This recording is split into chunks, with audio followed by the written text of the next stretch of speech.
"I sold your restaurant while you were on vacation," my daughter told her husband, "and I just kept pouring my coffee." The next morning, a moving truck pulled into their driveway. It wasn't there to bring furniture in, it was there to take everything out. Before I get into this, let me know which state you're watching from down in the comments. And if you've ever given everything to your kids only to be treated like a burden, hit that like button, because this one's for you. It was 6:15 in the morning when I heard them arguing through the wall. I hadn't slept past 5 in 30 years, not since my knees started aching from decades of standing on concrete kitchen floors. So I was already awake, already dressed, already sitting in the recliner I'd dragged from my old house, because it was the only thing in that entire place that still felt like mine. I'm 68 years old. My name is Walter, and for the past 14 months, I've been living in my daughter's guest suite above the garage of a house I paid for. Every plank of lumber, every granite countertop, every dollar of it traces back to a diner I built with my own two hands, starting in 1979 in a strip mall outside Charlotte, North Carolina. The guest suite had its own little kitchenette, its own bathroom, its own door that led down an outside staircase, which meant I could come and go without disturbing anybody's routine.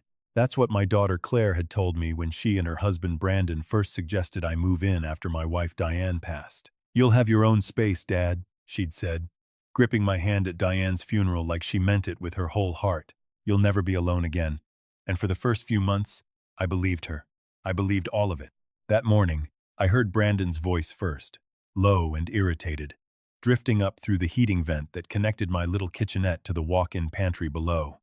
I wasn't trying to eavesdrop. I want to be honest about that from the start. I was simply standing at my counter, filling the kettle, when the metal grate above the pantry carried his words up to me as clear as if he were standing in the room. He was talking about money, the way he always talked about money, in that clipped, impatient tone he used whenever he thought nobody important was listening. He said the second location was bleeding them dry, that the lease on Y Street was going to sink them both if they didn't do something drastic before the quarter closed. And then I heard my daughter's voice, sharper than I'd ever heard it, cutting through his complaints. She said, "We still have Dad's diner. We could list it quietly while he's up in the mountains with his fishing buddies. He won't even know until it's done. And by the time he finds out, the money will already be in the business account, and there won't be anything he can do about it. It's not like he actually needs it anymore. He's got us. He's got a roof. What does an old man do with a restaurant at his age anyway? He can barely stand for more than 20 minutes without his hip acting up." I stood there with the kettle in my hand, water running over the edge and down across my knuckles, and I didn't feel the burn at first. I felt something colder than that, something that started in my chest and worked its way down into my stomach like a stone dropped into a still pond. That diner wasn't just a building with a grill and some booths. That diner was the reason Claire had braces as a teenager. That diner was the reason she'd graduated from East Carolina University without a single dollar of debt. That diner was the reason Brandon had walked into our family in the first place, with his fancy business degree and his big talk about franchising, telling me he wanted to modernize what I'd built. I had let him manage the books for the last 3 years because Claire had begged me to give him a chance, to let him prove himself, to stop treating him like an outsider. I set the kettle down very slowly. I did not slam it. I did not storm down those outside stairs and demand an explanation. At 68, you learn there's a difference between reacting and responding, and the men who win in this life are always the ones who choose the second. So I turned off the stove, and I sat back down in Diane's old recliner, and I looked at the framed photograph of her that I kept on the side table, the one from our 40th anniversary, and I said to her quietly, the way I still talk to her sometimes when the house is empty, "Well, Diane, looks like we've got a fight on our hands. I want you to understand something about who I was before all this happened, because it matters for what comes next. I did not build the Carolina Griddle by being naive. I started that diner with $1,100 I'd saved from 3 years of working double shifts at a steel fabrication plant and a used deep fryer I bought off a man who was closing his own place down in Gastonia. I worked 18-hour days for the first 5 years. I slept on a cot in the back office more nights than I slept in my own bed. I learned how to read a balance sheet by candlelight because the electricity bill came before I could afford new pans. By the time I handed the keys to a general manager and stepped back into a more advisory role 15 years ago, the Carolina Griddle had grown into 3 locations across 2 counties, doing better than $4 million a year in combined revenue. A fact that Brandon, for all his business degree talk, seemed to conveniently forget every single time he called me, just an old man with a restaurant. I went down for breakfast that morning like nothing had changed. I made sure my hands trembled just slightly reaching for the coffee pot, the way they sometimes did when my blood pressure medication hadn't quite kicked in yet. I let my shoulders sag. I played the part they wanted to see, the part they'd already decided I was. Claire was at the island, scrolling through her phone, dressed for a Pilates class she never actually seemed to attend anymore, and Brandon was in his home office chair that he'd rolled right up to the kitchen table, tapping away at his laptop like the whole world depended on whatever spreadsheet was open in front of him. "Morning, Dad," Claire said, not looking up. "Sleep okay?" "Slept fine, sweetheart," I said, and poured myself a cup of coffee with a hand I made sure looked just a touch unsteady. I asked what they had planned for the day, and Brandon mentioned something vague about a lender meeting, and Claire mentioned something about errands, and neither one of them looked me in the eye for longer than it took to lie to me. I finished my coffee, told them I was heading up to the cabin in Boone for a few days with Harold and the boys, the same fishing trip I took every autumn, and I watched something flicker behind Claire's eyes when I said it. Relief. Pure, uncomplicated relief that the timing had worked out exactly the way she needed it to. I did go to Boone. I want to be clear about that, because everything that follows depended on them believing I was 3 hours away with no cell signal, exactly as I'd always been on that trip for the last 11 years. But I did not go fishing. I checked into the cabin, told Harold I had some business to handle, and drove straight back down the mountain to a law office in downtown Charlotte that I had used exactly once before in my life, the year I incorporated the diner in the first place.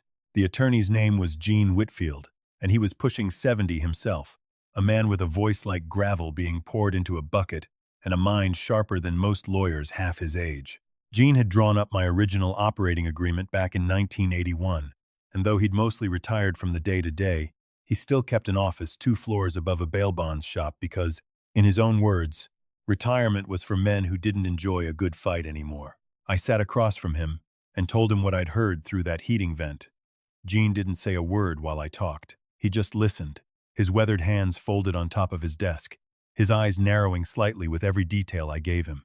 When I finished, he leaned back in his chair and asked me one simple question. "Walter, who actually owns the Carolina Griddle on paper? Not who runs it, who owns it?" And that was the moment I realized just how much danger my family had actually put themselves in, because they had absolutely no idea what they were dealing with. I told Gene the truth. 3 years ago, when Brandon first started managing the books, I had signed some paperwork he'd put in front of me. Paperwork he'd said was purely administrative, something about giving him limited operational authority so he could sign vendor contracts and handle day-to-day banking without needing to track me down every single time a decision had to be made. I trusted him. I trusted my daughter's judgment in marrying him.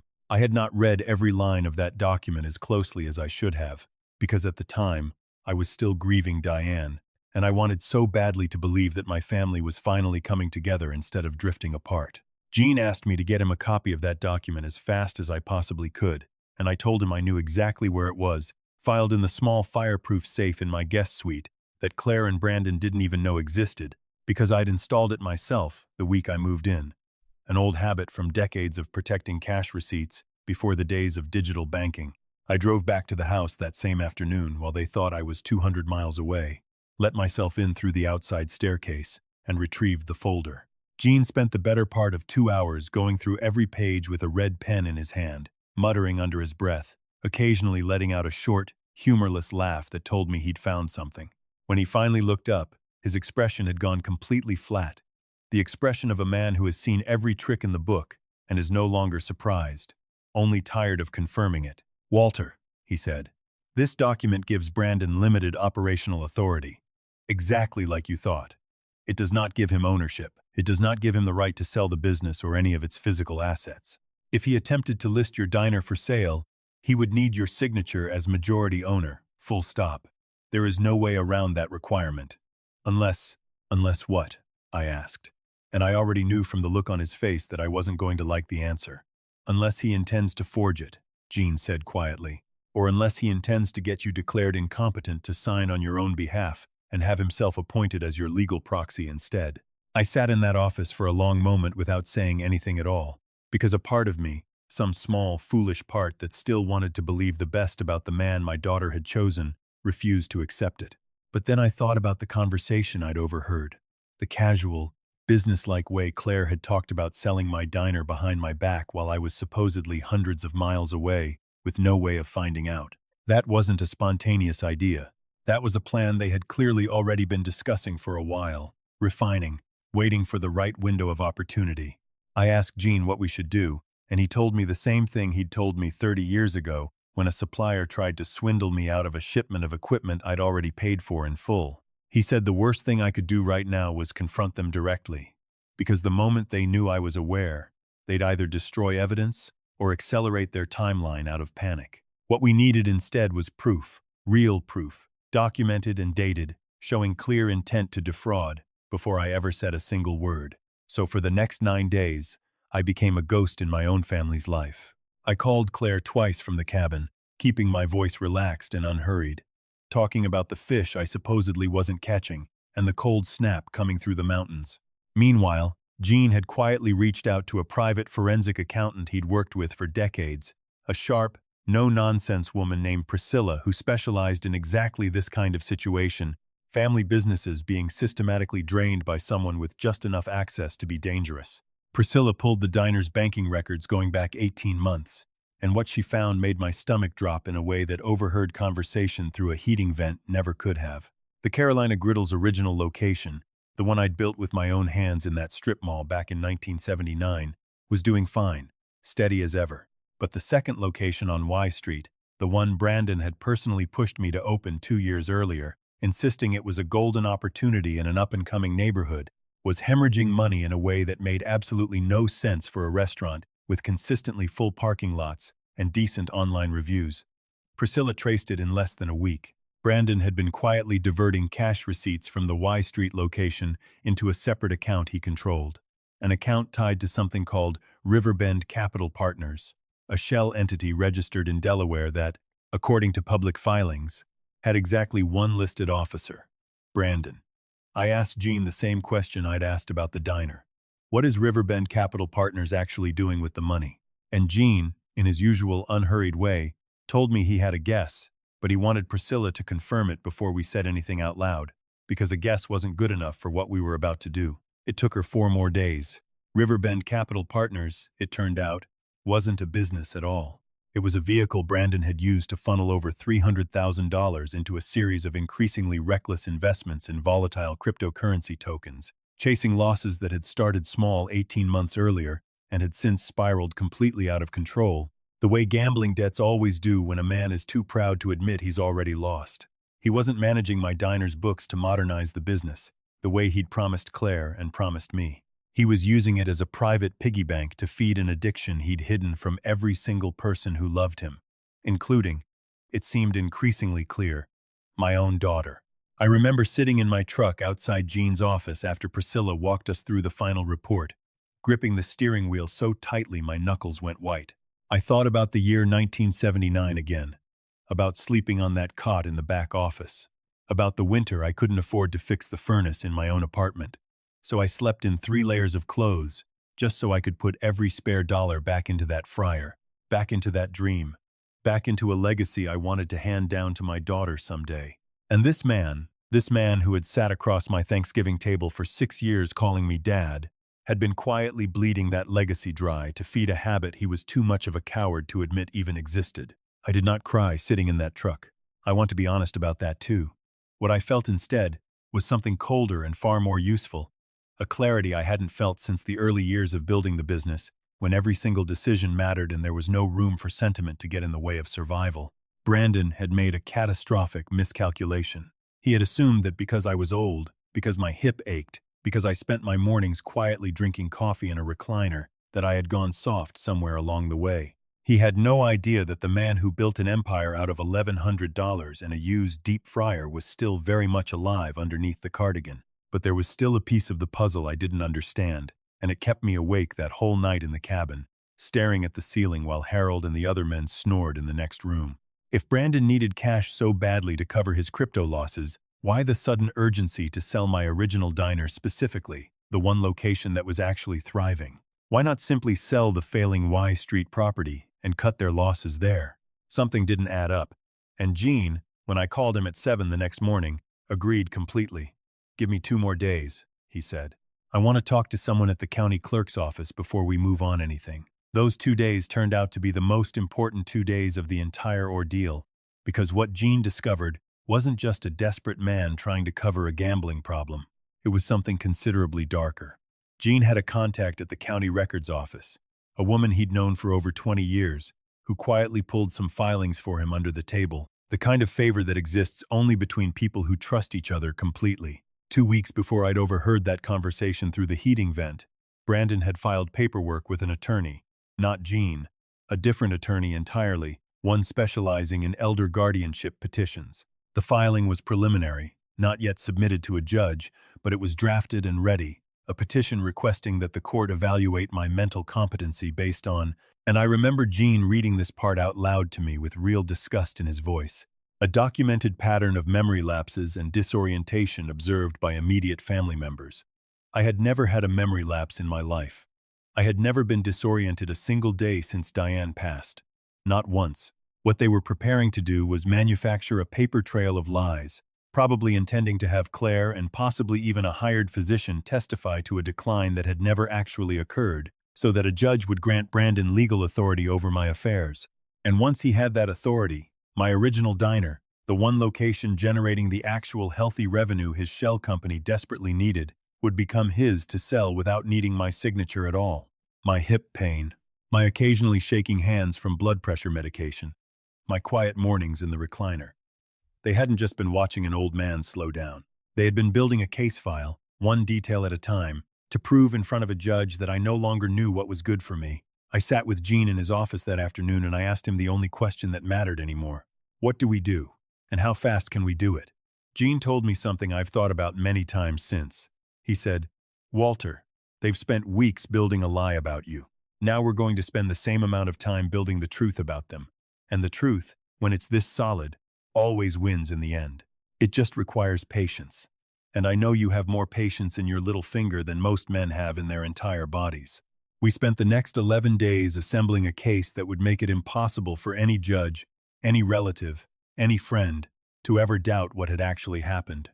Priscilla finalized the forensic accounting report, tracing every single dollar Brandon had diverted from the Y Street location into Riverbend Capital Partners, and from there, into a cryptocurrency exchange with a documented history of facilitating exactly this kind of high-risk gambling behavior. Gene subpoenaed the preliminary guardianship filing from the second attorney's office, establishing a clear and damning timeline, and I, at Gene's suggestion, did something I never imagined I would ever have to do to my own daughter's husband. I wore a small recording device clipped to the inside of my cardigan pocket for 3 separate dinners once I returned from the cabin, playing the confused, slightly foggy old man they expected to see, occasionally asking Brandon gentle, harmless-sounding questions about the diner's finances, letting him talk himself deeper and deeper into confirming details that Priscilla's paper trail had already proven. On the third dinner, sitting at that kitchen table with a plate of pot roast in front of me, I asked Brandon, almost offhandedly, how the Y Street location was performing these days, since I hadn't looked closely at the books in a while. He smiled at me, that same easy, condescending smile he always wore when he thought he was managing a confused old man, rather than speaking with the person whose name was actually on the deed. And he told me not to worry about the details anymore, that he was handling everything, that all I needed to do was relax and enjoy my retirement while he took care of the business side of things. He said it so smoothly, so warmly, reaching over to pat my hand the way you might reassure a child, that for a brief moment I almost admired the sheer audacity of it. That recording, combined with Priscilla's financial trail and Gene's subpoenaed guardianship filing, became the foundation of everything that happened next. Gene filed for an emergency injunction the following Monday, freezing all of Brandon's authority over the diner's accounts pending a full investigation, and simultaneously filed a formal complaint with the district attorney's financial crimes unit, laying out clear evidence of embezzlement exceeding $300,000 from a legitimate small business. He also, at my explicit instruction, filed a separate motion putting the court on notice about the fraudulent guardianship petition being prepared against me, along with sworn statements from my own primary care physician, a man who had treated me for over a decade and could testify without hesitation to my complete mental competency. The court moved faster than I expected, faster than even Gene expected, largely because the evidence was so thoroughly documented that there was almost nothing left to argue about. 2 Thursdays after that pot roast dinner, I sat in my recliner in the guest suite at 6 in the morning, exactly like I had that very first morning it all began, and I watched through the window as two unmarked sedans pulled into the driveway below, followed closely by a moving truck I had personally arranged the week before. I walked down those outside stairs for the last time as a resident of that house, dressed not in my cardigan and worn slippers, but in the charcoal gray suit I hadn't worn since Diane's funeral. Claire opened the front door before I even reached it, her face already pale, already sensing that whatever was happening was not a routine morning. Brandon appeared behind her in his bathrobe, his hair disheveled, his expression sliding from confusion into something closer to dawning horror as he saw the two men in dark jackets standing beside the sedans, badges clipped to their belts. "Dad, what is this?" Claire said, her voice cracking, and I looked at my daughter, really looked at her, for the first time in longer than I wanted to admit, and I felt the old ache of loving someone even while you're forced to watch the consequences of their choices land on them like a wall collapsing. "This is what happens," I said, keeping my voice level and calm, "when you try to steal a man's life's work while he's supposedly 3 hours away fishing." Before Brandon could form a single word in his own defense, one of the investigators stepped forward and began explaining, in flat, procedural language, that he was being detained for questioning in connection with an active financial crimes investigation, and that a warrant had also been issued in relation to a fraudulent legal filing submitted under his direction. Brandon's mouth opened and closed several times without producing any actual sound, the exact opposite of the smooth, confident man who had spent 3 years patting my hand and telling me not to worry about the details. Claire turned to me, tears streaking down her face, and asked me the question I had been dreading for 11 straight days. "Dad, did you do this?" "I did what any man would do," I told her, "when he finds out his own family is trying to have him declared incompetent so they can sell everything he ever built out from under him." She didn't have a response to that. There wasn't one to give. The moving truck wasn't there for my belongings. It was there for Brandon's home office equipment, seized as part of the evidence collection for the financial crimes investigation, along with several boxes of documents that Gene had specifically identified in his complaint. I stood on that driveway and watched 2 decades of careful deception get loaded methodically into the back of a truck, piece by piece, while my daughter sat on the front steps with her face in her hands, and Brandon stood frozen beside her, finally, for the first time in his entire life, completely out of clever things to say. In the weeks that followed, the legal process moved with the same cold, methodical precision Gene had promised me from the very beginning. Brandon was formally charged with embezzlement and financial fraud, facing a case built on evidence so thorough that his defense attorney recommended he consider a plea agreement almost immediately rather than risk a trial. The fraudulent guardianship petition was dismissed outright, and the attorney who had drafted it on Brandon's behalf found himself facing a formal complaint with the State Bar Association, which Gene assured me would likely end that man's career entirely. I did not press charges against Claire. I want to be honest about that, because it would have been easy, and some part of Gene thought I should at least consider it, given how deeply involved she'd been in the initial conversation to sell my diner behind my back. But I had listened carefully to Priscilla's full accounting, and the truth was that every single diverted dollar, every fraudulent filing, every carefully staged lie about my mental state, traced back to Brandon alone. Claire had agreed to sell a restaurant she believed I no longer needed. She had not known about the crypto losses. She had not known about the guardianship scheme. She had been, in her own way, another one of his victims, manipulated by a husband who was very good at making desperate choices sound like reasonable ones. That didn't mean things went back to the way they were. I moved out of the guest suite that same week, into a small but comfortable condo close to the original diner, the one I'd built with my own hands, the one that was never, ever for sale. Claire and I talk now, carefully, tentatively, the way two people talk when they're both still figuring out how much trust can actually be rebuilt after something like this. She filed for divorce a month later. I didn't push her toward it, and I didn't discourage her either. That decision belonged entirely to her. What I did do, once the dust had settled and the legal proceedings were fully resolved, was something I'd been thinking about since that very first morning sitting in Diane's old recliner, listening to my daughter's voice through a heating vent, discussing my life's work like it was nothing more than an inconvenient asset to be liquidated. I sat down with Gene and we drew up new paperwork, ironclad this time, establishing an irrevocable trust for my granddaughter, Claire's daughter from a previous relationship, a bright, quiet 13-year-old named Sophie, who had spent the last several months watching her stepfather get led away in handcuffs and her mother crumble under the weight of a betrayal she never saw coming. The trust would fund Sophie's education in full, every year of it, all the way through graduate school if she wanted it, completely protected from ever being touched by anyone but her. And then I did one more thing.